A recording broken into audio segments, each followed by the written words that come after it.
Hey everyone, welcome to Absolutely PlayStation and Steam Gamers. I've caught everyone off guard because I pressed record and just went with it. Yep. My name's Benny. That is Dylan, because apparently I have been mean to you, Dylan. That is Houston, and that is Shank. Hi guys. For the record, I don't care about the name bit, Hello. but commenters do apparently. So. Yeah, apparently they think we've gotten they comments upset? that say, yeah, they apparently think I'm being very mean to Dylan, and they need to come to his defense. How dare does you, it- sir?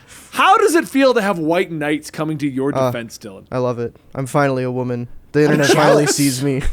It's my true self. Chat, made I it. think he'll be okay. Yeah, I'm fine. Shank, why are you to the side of your camera like you're trying to lean off? Like you're just like... Because He's trying to I have look my cool. arm Don't on the judge desk. him. Fine, I will Let him I will lean. be directly center. I will be directly center. I want you There to go. lean now. I liked the lean. You were different. All right, guys. Well, today we're going to be talking about your favorite, the Square Enix conference. Whoa. How do we know it's their favorite, though? They clicked this Because video. I clicked on this video. Yeah, Yeah. they clicked the video. Hey, that's a good point. Mind blown. All right, so let's kick it off with the first game that was announced and shown, Guardians of the Galaxy. Wow. I loved it personally. I did too. Can we just say that this is pretty much what everyone is asking for? Like, I do like the live service Avengers. Me and Dylan are quite obviously fans of it, but Well. It's a love-hate relationship. Fans is a tough it's word. a tough word for Dylan. It's a tough word. But can we just talk about how this is more what people were originally asking for from an Avengers game? Yeah. Like, you're just one Avenger doing a story mode. I mean, this was because, you know, I tweet about E3 every year. My time hop has been showing me, like, my tweets from previous years. And I've been seeing, like, when Avengers was initially announced, my tweets about it. And I was saying, like, oh, no, it's Destiny. What is this game? And I initially was like, this sucks. I don't And now want you're it. willing to stream it with me every weekend And as following. here we are. Yeah. You're still playing it. Well, I mean, I haven't played it in, like 3 weeks at this point. Okay, that's still. I mean, Far you more played than it you Yeah, used more to than ago. most people, for sure. Houston beat it. We did the Hawkeye and Kate Bishop mission on PlayStation, and we have Yep. not touched it since. That's fair. I don't need to. I never beat the got through the story. campaign. Ever. So, You Guardians should, of the it's fun. Galaxy, other than the toxic chat during the announcements, oh my God, were they Oh, you toxic. had Oh. the chat open? What was the chat didn't saying? Why would See you do that? that? Well, okay, Not our chat. I was The chat fortunate on enough. YouTube. Yeah, Oh, I closed it. I was fortunate enough to know about this reveal back on Wednesday. And, you know, so I knew what was going to be shown. So I was watching the chat to see what their reactions were going to be. And most of it was skip, boring, don't care, which I find hilarious. Marvel Welcome to sucks. E3 chats. Yeah, they hate Have you anything never unless it's watched Elden chat Ring. at E3? Never have They before, hate no. anything that isn't exactly what they want at the right time. Yeah. That's true. That's true. When I first like- opened it, I looked at it on my phone, and everyone was just spamming Gex. I was like, oh, okay. Wait, we're not getting They a want Gex something game? I clear. want a Gex game. I would love another Not Gex yet. game Not yet. soon. So, all right. So, Guardians of the Galaxy. Overall, I was super impressed. The banter seemed a little over the top in the trailer. Like, I don't think it did at all. in the trailer. I'm just hoping that, I like, did. yeah, because it just felt like they just wouldn't shut up for 5 minutes. Yeah. Like they were talking the whole way to the first encounter. Then the encounter started. They were still talking, and then they were still talking, and then we ended it, and they were still talking. And I'm like, this will be fine the first playthrough. The second no. playthrough, far less interesting. But are you going to be doing multiple playthroughs? I mean, Maybe. maybe you'll do a second one to get the platinum, but it's supposed to be Benny's a gonna single do it to player. platinum it. Let's right. be for it's a real. single player campaign game, so I mean, it's Yeah. not like you're going to be continuously replaying it over and over again. I think it's going to be personally keeping me invested. I mean, those characters talk a lot. They're going for the banter from the movie. They're not going for comic book audiences with this game. No. It's 100% the Guardians of the Galaxy MCU fan. It's weird because they said directly the opposite of that because they I think Dan Abnett himself, like, they got him to, I don't know if he's working on the game or if they just interviewed him for this. Let me go ahead and interject because I got to ask a lot of these questions at my Okay. Wednesday reveal. Yes, Dan Abnett is on there. They are not going for the MCU audience. They are not going for the comic book audience. They are going That's for what he said. Guardians audience. They're just making their own thing. Secondly, they also confirmed there will be no live service. There will be no giant DLC plan. The game is intended to be completed and released, and that's that. Now, knowing Square Enix, I don't doubt that there will be many, many DLCs if this game sells well. But Right. We'll hear about the DLCs after we hear about how well the game does. it's just the way they were shooting down live service and all that stuff reminded me of Outriders, because Outriders was like, "We're not a live service. We're not. Don't use that word. That word is bad now. Don't use live service." Live service is fine. Yeah. Obviously, they are shooting for the audience of the movies because it is the movies cast down to Mantis. But you can to be tell fair, that's also the She looks comic cute. book. right. It's but the same. But more recently, that is a reflection of the movies. Like if you go back to the Dan Abnett run, like most of them are in there, but there were also other Guardians that were on the team. No. No. Not really. The original Dan Abnett run is the original Guardians from the 2014 movie. And they later added Mantis and Lucky and other characters just like they did in Volume 2. So like that there have actually been pretty like comic accurate in the movies in terms of like who's on the team. Oh yeah. Okay. I'm looking at which one he did. Yeah, he did the 2008 run, which brought these characters together for the first time. That was the first time those characters were the Guardians of the Galaxy. Adam isn't a part of the team. Cosmo hasn't had barely anything. Adam to do Strange with the movies yet. or Adam Warlock was not part of that version of the Guardians, and he's not in the game. That or in the version movie, that he is so. referencing is the version that went into the Annihilation event, and Right, that's that's the kinda only where they Guardians became- I've watched. And Yeah. Adam, I don't think he was in that, but was it War of Kings or was it one of the ones after that? I don't know. He was a pretty main character. He might not have been a part of the Guardians, but he was definitely integral to the story. Yeah, he came around during that cosmic like era, but he wasn't like initially launched with them. Like that team was just, you know, the influence that the movies had on the comics was more to do with Star-Lord than anyone and else Groot. really. Groot was totally different too. Yeah, Groot as well. But like for the most part, like Star-Lord was the character that kind of did a complete 180 after the movie came out, and everyone else kind of just like skirted the same. Which is kind of what we see in the game, is like Star-Lord looks the most like his Also- movie thing. Everyone else is kind of a mix. Well, like Gamora looks like classic Gamora, down to like the way the eyes are and everything like that. They all have a unique look. I mean, not necessarily like completely unique, but like they didn't just take Chris Pratt and Zoe and Batista and just like do a carbon copy into the game. Like they all have their own unique design, which I really like because it does remind me of the comics, but it also feels like its own unique thing. And when, Benny, you were saying that you think that they're not shooting directly for the audience of the movies, I think that's what they mean. They want the game and the story, like the gameplay, the story, and the characters to be their own unique, separate entity. Right. I also asked them if it was going to tie into the Marvel universe that Square Enix is making. They said no. Their intention is Guardians will be separate from Avengers.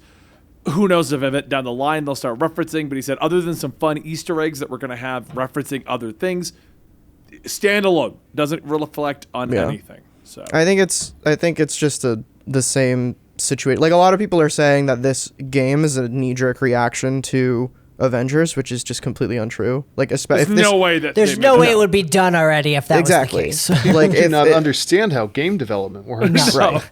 It's you been mean you can't in make a development game in probably 6 just months? as long. I will say, like I'm, if you can't tell by kind of my tone talking about that, I was very excited about this because there were rumors about this going into E3, and I was excited about the possibility of this. Immediately upon seeing it, I was a little let down. I need to play it to make my final thoughts up on it because graphically it kind of looks real bad. I liked the that graphics. is It doesn't look interesting. bad at all. Yeah. I thought it looked fantastic. I mean, What are you comparing it to is what I want. Comparing it directly to Avengers, a game made by the same production company, it looks like garbage. The animations are stiff. The graphics themselves are like, I think your stream was buggy. Yeah, dude. Like Sure. I thought it looked crisp. I thought the graphics looked better than. Not saying that the Avengers graphics and like facial animations is that they're bad, but I thought that these were a step up. All I'm saying is Star-Lord's face didn't clip through his mask multiple times. Okay, What's well, like a gooey? that's a bug. Also I mean, curate. the Tomb Raider games have been like benchmark games for a long time, and like this game like just doesn't look like, especially it's in the animations mostly. I think they look very unfinished, which is worrying for a game that comes out in October. Which is what I was going to say earlier. Is like for announcing this and it coming out in October despite the rumors, that's impressive. I'm giving them that 100%. And I want to clarify, like, graphics aren't the end all be all of a game. If it's fun, then it's fun. That's great. I don't care. Like, I play same shit with Elden Ring. I don't think Elden Ring looks that great because it's still using the Demon Souls engine. Okay, but, we can talk about Starfield also when we get to the Xbox discussion. Yeah. Oh no.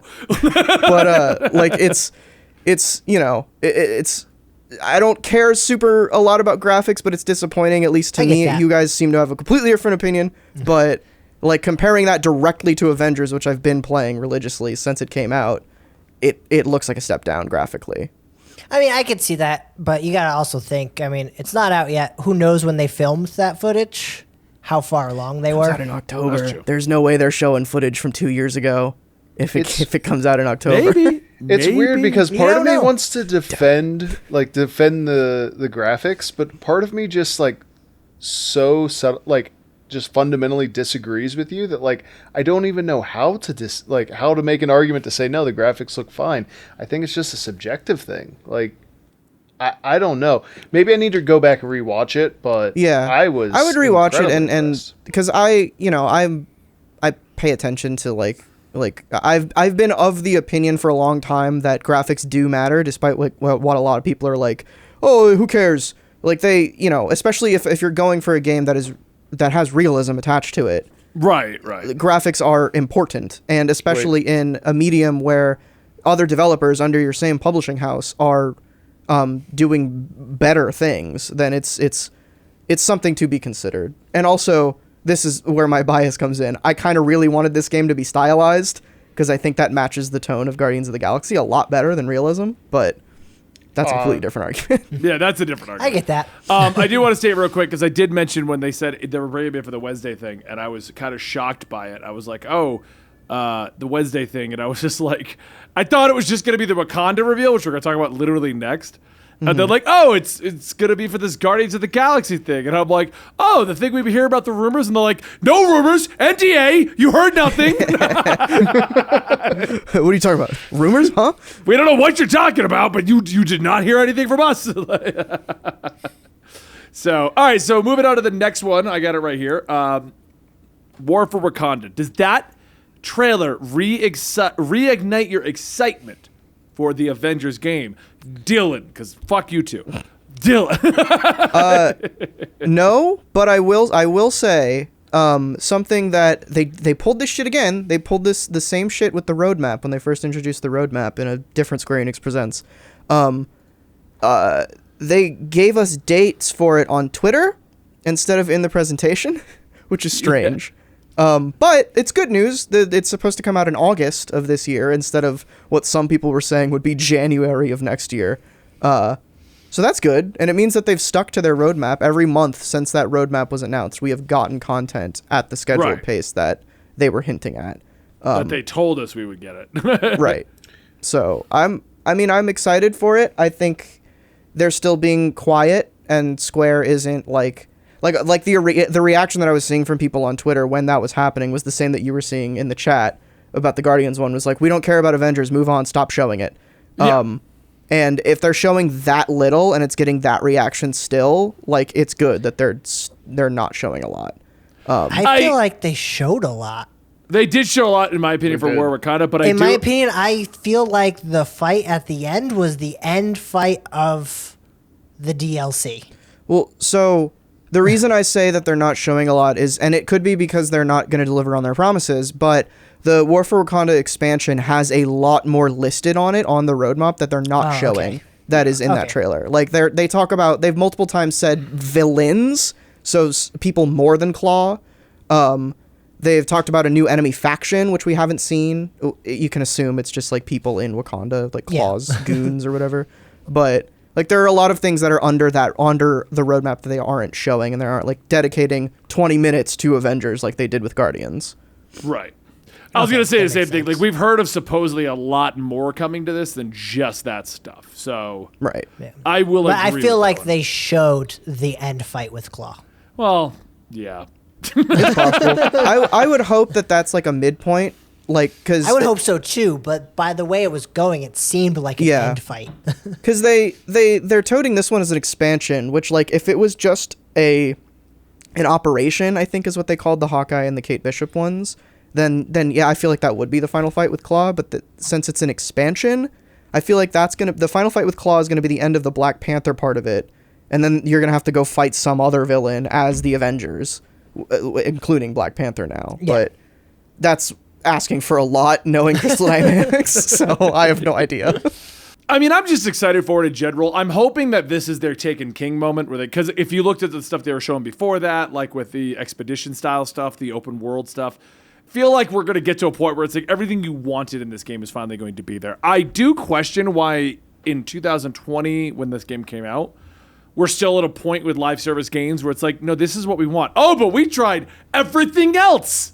You know what I mean? Like, why are we a year later and they're just like, we're doing everything that's in Destiny now?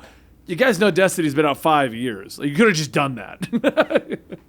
Yes, but also COVID was COVID happened at a very bad time for Avengers. All the reactionary stuff they could have done fell right into that window of when everything started to shut down. Yeah. So Dylan, you were saying that apparently they've been sticking to their roadmap. That actually gives me, it makes me more optimistic about this game actually surviving, because while I'm not excited for the stuff on their roadmap, the fact that they're hitting their marks on a monthly basis means that their content creation pipeline is working now. Right. I personally was actually really excited. It's the first time I've seen an expansion for this game where I'm like, I need to get back into this game, finish it, play it, because like I want to be able to play that as soon as it comes out. I mean, me and Dylan are going to start streaming it again, just so that we have it caught up and we could jump in and do it, you know? Right, but I mean, I don't think you're really streaming. You were saying that the reaction from the comments in E3 were overwhelmingly negative, so they don't need to be showing that. The reaction from the people in the comments in E3 is not who they're going to be trying to market this towards. Like, they need to get all the people. You can never take those comments seriously. No, right. And I agree with that. The only thing I would say, hold it, because there was something me and Shake were talking about while watching this. And I said the reactions are overly negative towards the Marvel games from a Square Enix presentation. And what I said was, I just feel like the problem is Square Enix is known for Final Fantasy, JRPG, and Tomb Raider at this point. And that's what people wanted to see. They don't care about the Marvel. And I get what you're saying. His reaction was, well, they want to build up a new audience in the Marvel thing. And I'm like, yeah, I 100% agree. But the way the initial reaction in the comments looked, it reminded me of Blizzard when they were like, Diablo Mobile, why don't you get, like, Diablo Mobile I think was a fine game to announce, just not on the main stage of BlizzCon. And that's how I felt about the Marvel Avengers stuff. Like, Avengers and Guardians could have been announced elsewhere if this was the big issue. The only thing that would have kept that comment section happy was if they would have given more information on Final Fantasy 16. That was what they were expecting. Anything else was going to get negative comments. So at that point, you just ignore them, because you need to show what you have ready to present at E3. And I mean, the two Marvel things they showed got me excited for Square Enix Marvel games, for Marvel properties. So, I mean, as far as I'm concerned, it's doing its job. And I don't think they should have listened to their comment section. I'm not even worried about that. I don't think they haven't. I mean, I want to clarify when I was talking about the comments about Avengers, that part, I'm not talking about the chat and like the YouTube stream of E3. I'm just saying like the general opinion on the Avengers game since it came out and had a bad launch is that it's a failed game. Well, I mean, Destiny and- still gets those exact same comments. Right. But like it's been longer, so I'm saying like from a business perspective, it is smart to show what you have and not dedicate any more time than necessary to the game, because if you do, like E3, everybody is about like the competition of it and trying to blow everyone away with their presentations. Like if the general public's view on a game is that it has failed, maybe do the bare minimum in marketing wise for a while, and your fans can go and find the actual like nitty gritty of it. And Shank seems to heavily disagree, which I don't heavily understand. disagree. If one of your flagship properties currently has a negative connotation with the game, that is what you need to be putting all of your marketing power into changing the connotation of. Because otherwise you're not going to continue making money. Clearly they're not dropping Avengers. Clearly they're not planning on dropping Avengers from their lineup of live service games that's going to keep the studio profitable. So they have to change public perception. And there's always going to be people who say, well, it launched bad, so it's a bad game. And to a certain extent, I understand that argument. Like, you should release games ready to play when they're launched. If you don't, then that's your fault. But as a Destiny fan, you kind of have to ignore the haters and continue doing your marketing push, continue trying to improve your game. And you I feel like just... Shake is the abused spouse. He's like, no, look, we got this. I've been through this before, Dylan. Well, so I mean, the thing when I was watching the Avengers thing, it made me think back to the days when I played Star Wars: The Old Republic, and when EA would have their E3 presentations. I was very excited every year to like get like, oh, the new Tor expansion is going to come out. They're going to dedicate like 15 minutes to it, and it's going to be like a whole thing. And because that game wasn't super profitable for them, and it did also have kind of a negative view because people didn't really like the game, they dedicated like their 5 minutes to it. They showed the trailer and they moved on, and then later the actual like Tor community team showed like more about it, and I was fine with that because like it that's... reminds me of ESO. ESO does the same thing a lot of times because Bethesda knows that their general Bethesda audience doesn't like ESO, but they know that ESO has this crazy core audience all to itself.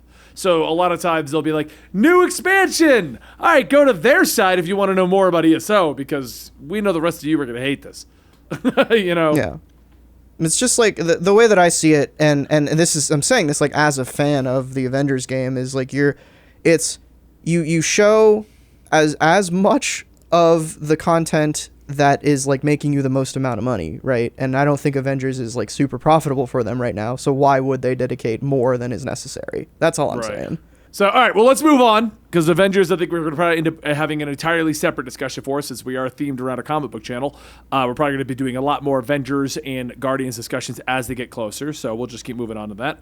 Let's talk about Babylon's Fall, the Platinum game that is coming live out. Service Platinum game. Wait, is it live service? Is it live service or is it co-op? No, Literally, they explicitly it's never- said live service. One of the big things is the never-ending dungeons as you climb higher. I didn't even And click the with Diablo. me. Well, no. The dev in the thing, he was speaking Japanese, so maybe you missed the subtitle.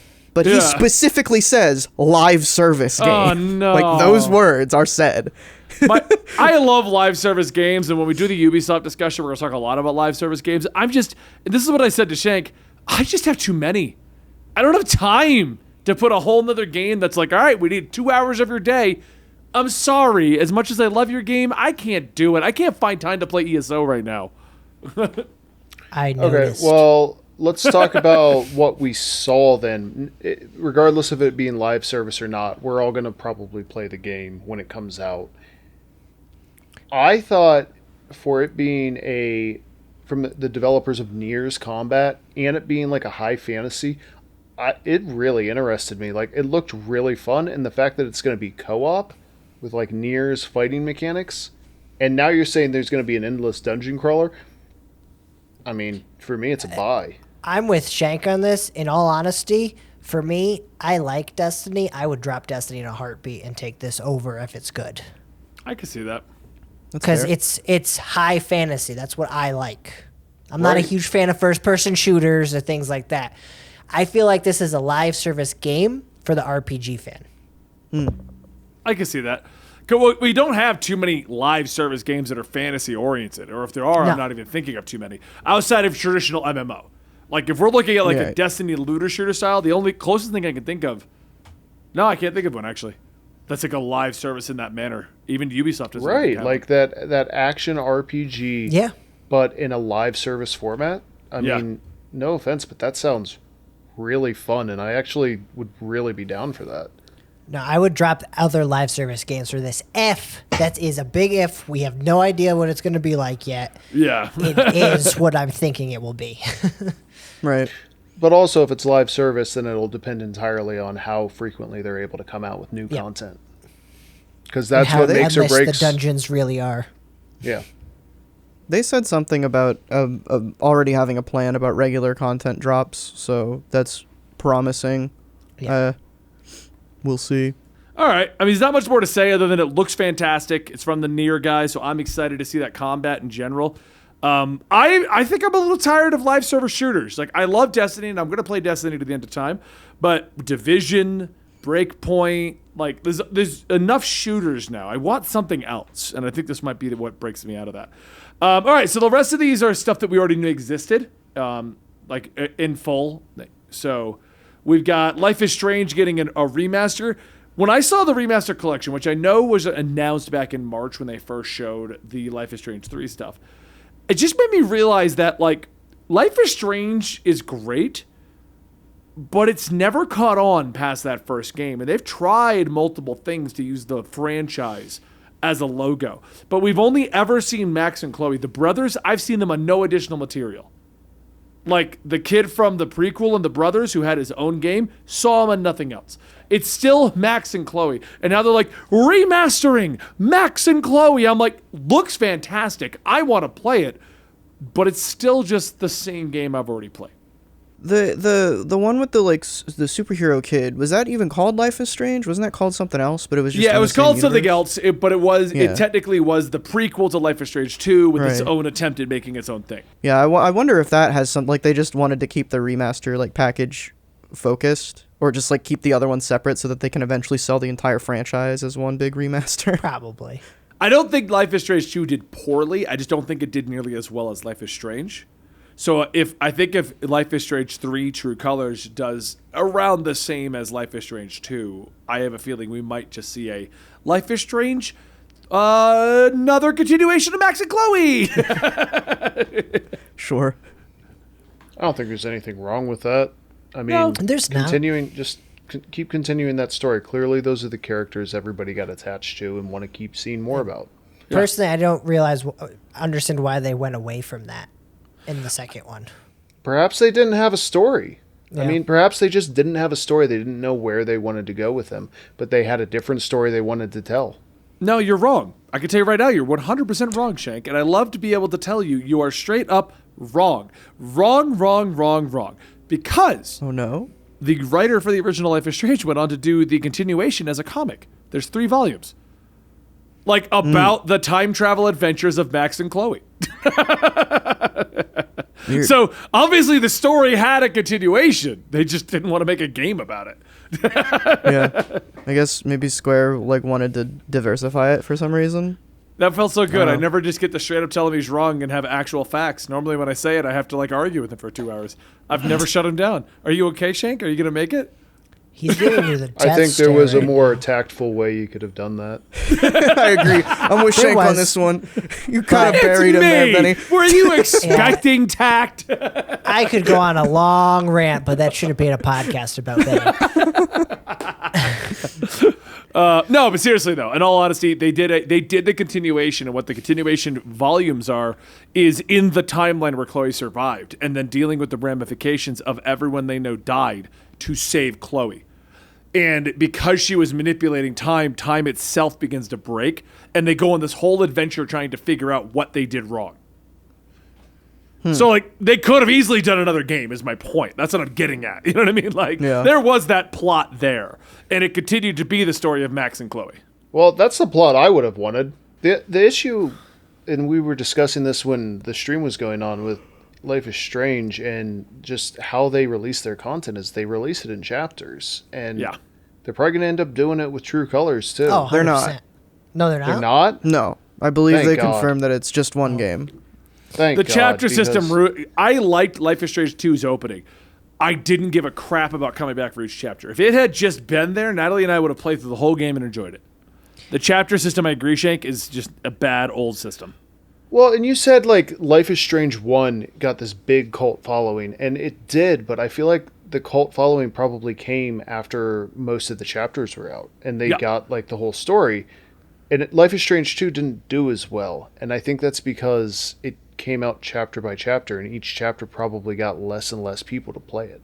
Yeah, I guarantee that's exactly what happened. And they're probably going to test it with True Colors to see if they can... Because Life is... I didn't play that and Before the Storm until they were both all the way out. So when I played, there was no interruptions. I enjoyed it. I could see where the game did do its breaks, but whatever. I kept going, you know? Yeah. So here's my question for it. Why do we have to rebuy the remaster or remakes if we have the originals? Because they're running out of money. So they, Because We've had this, they need we've to had this re-release. conversation. I know we before. have, but Final Fantasy VII just came out with their remake. It was free if you had it. Yeah, because this isn't Alright. a Well, true... that's different. Yeah, 4 to 5... No, it's not. No, it is 100% different because 4 to 5 is just a PlayStation 5 upgrade.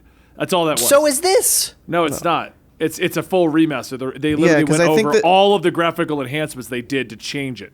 Well, that's just a waste of resources then. Well, no, because this is I'll- the one I'll that agree. sells. I'll agree mostly because the remaster doesn't look like they did No, much. it doesn't look good at all. No, It doesn't look the like game a still look remaster. bad. It looks better, but it still looks I bad. stand by Yeah. it was a waste of resources. Yeah, they added I- like a little bit of geometry to the hair, and then didn't update the textures, and they said, There- here you go."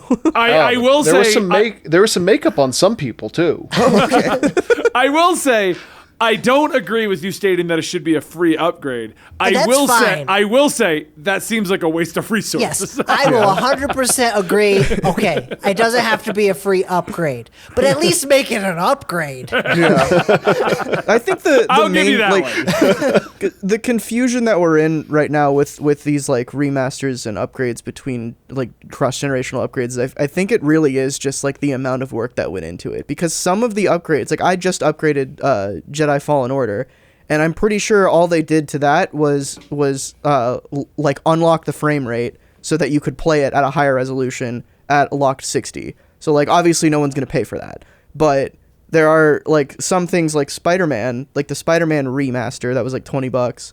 The game was already $20, so they just replaced that one.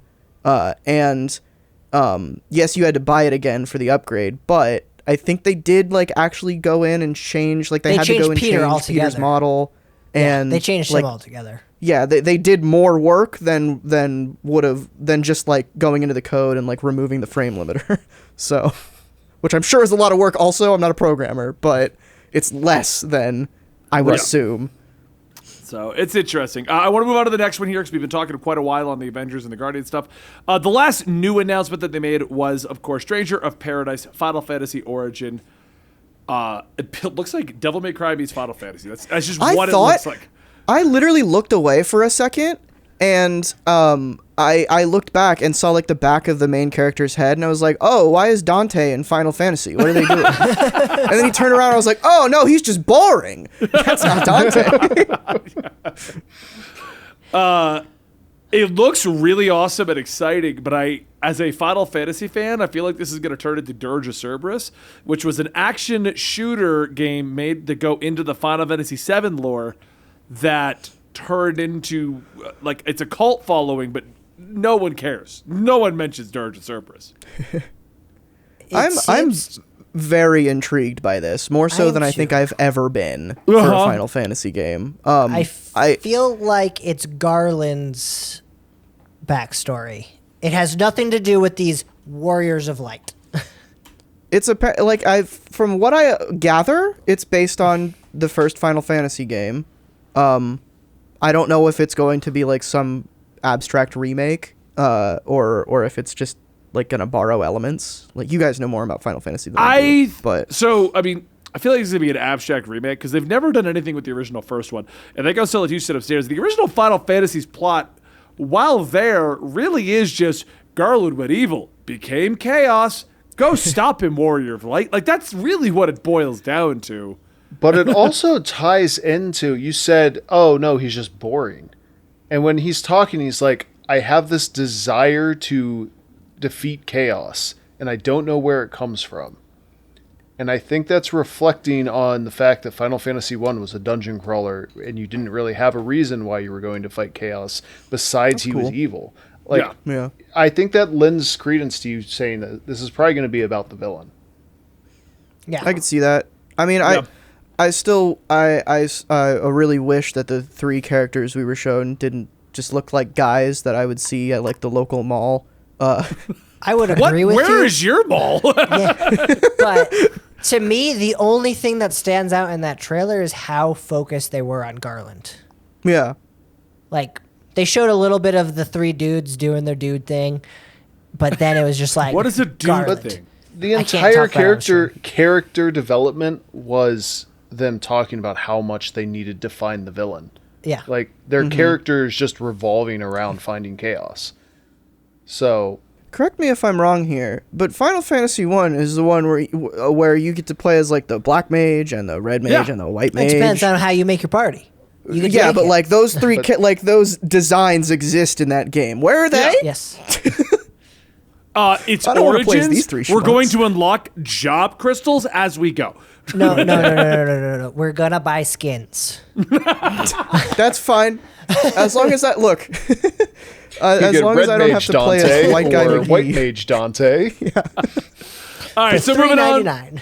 Moving on. There's again- one thing we should probably Okay. mention because it's actually like probably the coolest thing that I've seen out of E3 so far. A demo released for that now. Oh yeah.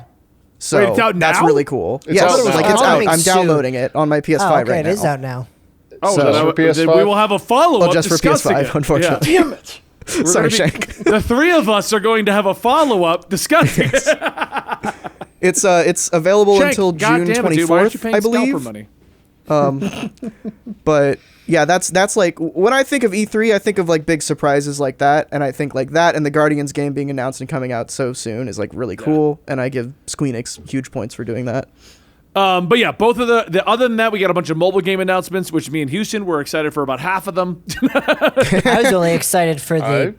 pixel ones of Yeah. 1 through 6. Yep, I was Pixel excited one, about all the games Huey's been telling me about for the last 3 months. I was Nier looks incredible, Nier looks and- good. War of the Yep. Visions looks good. I did get into the Nier beta. Nier is amazing, and it plays exactly like they showed. It's not like a bait and switch. War of the Visions, if you haven't been playing that, Huey and I have been playing it for the last year, though right now Huey's in a love-hate relationship with that one. But that's because I'm trying to top end PvP. It's my own fault. It has nothing to do with the story or the gameplay. Why It's would you because do I'm that? trying to play PvP. He's Stay trying to away play from PvP in a pay-to-win PvP game. That's what he's like, I haven't paid enough. What are you, Sisyphus? I'm a masochist. You know? He really is. Because he won't pay. So he's like, I haven't paid and I keep losing. Yeah, Huey, Oh, no. maybe stop doing it or just finally just Yeah. give them your credit card. I mean, They got Become my the money for whale. Yuna, and that should have been enough. Become the whale, Huey. I can't afford to become the whale. but yeah, that stuff all looked amazing. I liked a lot of that stuff. Outside of that, Did Anything we miss else? anything? I That think was about it. Not that all I the can important think stuff. I of. mean, they footnoted a lot of other things that people freaked out about in chat, but They briefly showed Forspoken and like their what's coming in the future thing, which I forgot that existed. So did and then I. they showed it again, and I was like, whoa. Like you would look at Forspoken and then look at the Guardians of the Galaxy game, then tell me that game still looks good. That's all I'm saying. I fundamentally Forspoken disagree looks with you. amazing. Forspoken looks incredible. As soon as they showed that at the back end of the whole entire conference, I'm like, oh yeah, that's Right? a I was like, game oh, this too!" exists. This game that looks like a CG film that just is playable. What is that? Where was that game? That game is being released in 2026 when computers can handle that game. Yup. Wouldn't be surprised. Anyway, great discussion today. Hope you guys enjoyed. Let us know what you thought was the best part about the Square Enix conference. The last thing I want to state about it is I'm surprised with the Tomb Raider 10-year anniversary wasn't even mentioned. Yeah, nothing. Not even like the remaster that came out 2 months ago where they're like, by the way, we did this. You know what I mean? Like, Guys, I'd agree with you, but I mean, Nintendo totally ignored Zelda's 35th anniversary. but that's Nintendo. They don't care They about ignore their everything. fans nowadays. It's true. I Looking mean, how forward to many Nintendo's people care about conference. Tomb Raider still? Everyone. See, Benny does. Everyone. Did you see how excited I people were disagree. about Fortnite last season? Uh-huh. Because like to give Lara Benny Croft crap. was in there. Anyway, guys, thank you so much for watching today's episode of Absolutely PlayStation and Steam Gamers. We'll be coming back very soon with another discussion. Benny out!